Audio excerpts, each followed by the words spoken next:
U ovom kratkom videu pokazat ću vam različite vrste organske prihrane za brokulu, papriku, paradajz, krastavce i drugo povrće. Količina je prilagođena manjim vrtovima, ali je lako skalabilna. Svaku komponentu možete koristiti zasebno ili zajedno. Prije nego što prikažemo prehranu, evo nekoliko savjeta.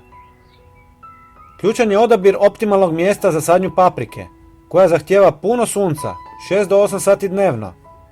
Kvalitetno, dobro drenirano tlo, bogata organskom materijom, je bitno za uspješan rast.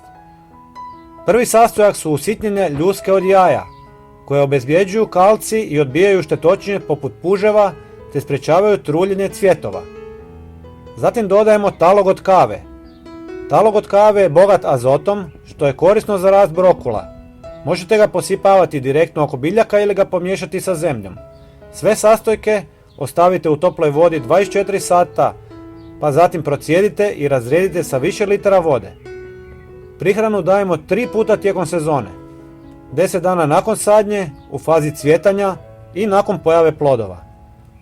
Prijatelji, obavezno se pretplatite na naš kanal, jer vam svakodnevno donosimo potpuno besplatne savjete. Hvala vam, doviđenja.